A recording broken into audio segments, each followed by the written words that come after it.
IBS hambalyo toban sano guurada ka soo wareegtay aasaaskii bismillaahir rahmaanir rahiim alxamdulillaah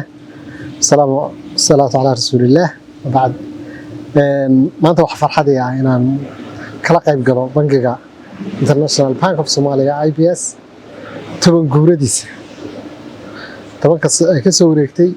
markii uu toban jirsaday waxay farx gelinaya من فيلسوفة وحلقوا يري حلقات سفر كطهي ما ماشي تكون صعوتك وفرح جلسة من سفر كلفتيس ما يوحي فرح جليه ويقفك إلى شراء إلى سفرية أنا ما أنت وحي فرح جلينا يا ماها إنه بنك IBS توينتر سدي منعها يعني إن صاحب لاهي لكن وحي فرح جلينا يا وحي شوقي بلوكي ما أنت الأساسي لو كنا يافريتون كي حلقة وحناها لطليها سياسة الشرعية وزارة العدالة legal and policy advisor وحلقة وزارة العدالة دي دستور كوزير كها أستاذ فرح الشيخ عبد القادر مركا صاحب دوبا وخلاها واحد الجناك تولي سفاري دفدنا أساس كي يصيروا كل عظمي مركي وجوه رئيسي أجاسي وجوه رئيسي لما عابي shaqada halkii guriga lagu shaqeyn jiray baan garanayaa in shaqadii aan ogaa bilowgeedii markii dhagaxii ugu horeeyay la dhigay maanta inaan kaarkiisa kaga adeegto adduunka oo dhan oo aan ku galo FIB-yada adduunka oo aan airport-yada caalamiga ah anigoo free maro maadaama aan kaarkii haysto FIB kaarkii IBS lacag la'aan aan arko geyiga Soomaaliyeed oo dhan IBS oo ka shaqeynaya وكشقيا سوماليلاند وكشقيا بوتلاند وكشقيا everywhere Soomaaliya de Muqdisho iyo galmudug iyo dhulkan de sagaaba kamida bangiyada ugu horeeya leerka ay hogaamiya marka waxa runtii farax gelinaya guulaha iyo achievementka waxaan kala farxaa markaan arko dad shalay dan yar ahaa oo bangigu fursad siiyay 2000 maamo uu siiyay oo maanta haysata 100,000 200,000 ku xisaabtamaysa deynta yar intay ku samaysay business yar ama dad isu tagay oo intay bangiga lacag ka qaateen maanta ama guri leh ama dhul leh ama wax samaystay shirkado waaweyn baan garanayaa runtii aad u waaweyn for example shirkadaha Astaan oo kale oo geyiga Soomaaliyeed oo dhan laga wada garanayo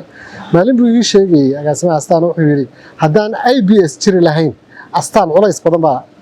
qabsan lahaa marka shirkado sida u waaweyn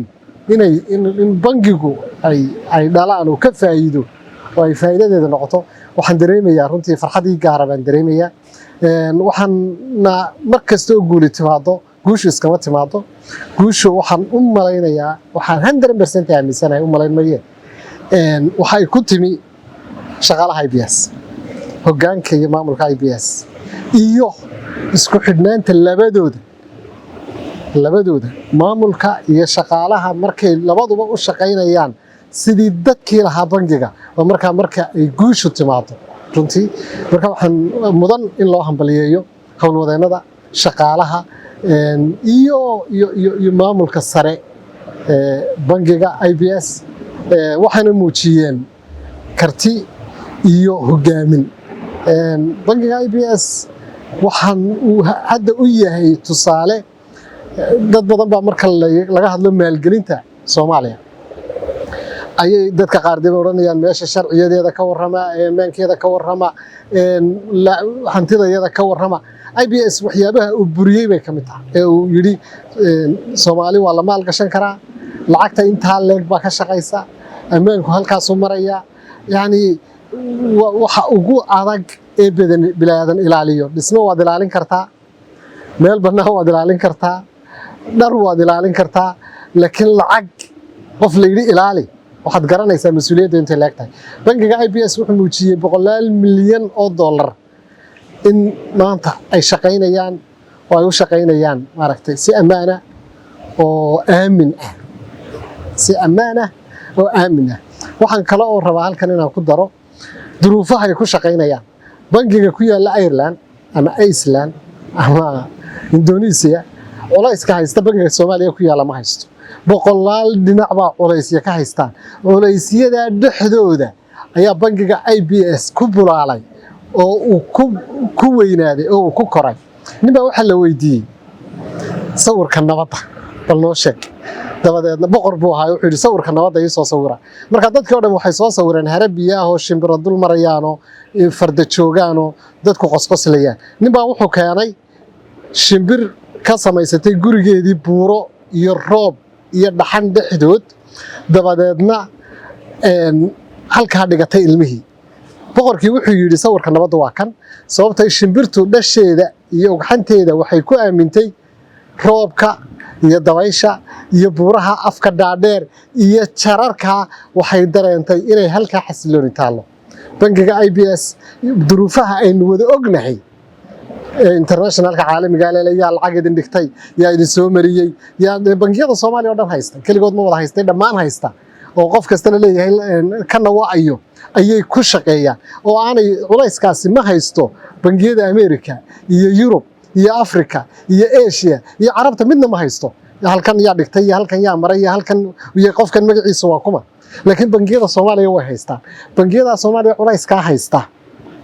ayay ka soo dhaxbaxeen IBS oo ay ku bulaaleen oo ay ku koreen oo ay hoggaanka iyo leadershipka bangigu muujiyeen in Soomaaliya la maalgashan karo maalgashigeedana uu faa'iido dhali karo profitable yahay gacan ammaanana uu ku jiro dadkuna ay hantidooda ku aamineen oo ay dhigteen IBS hambalyo 10 sano guurada ka soo wareegtay aasaaskii markii la aasaasay dad badan baa waxay la yaabsanaayeen Cabdirasaaq iyo Maxamed iyo odayaasha bangiga waxay lahaayeen ma bangi sidoo suurtagal u tahay maanta qof waliba wuxuu arkayaa wax qabadka iyo horumarka iyo liibaanta iyo najaaxa ama guusha bangiga IBS hambalyo hoggaanka iyo maamulka iyo managerska iyo maamulayaasha IBS hambalyo shaqaalaha hambalyo shaqaale hoosaadka iyo amniga iyo dhammaantood hambalyo customerska iyo macaamiisha IBS aad baa u mahadsantahay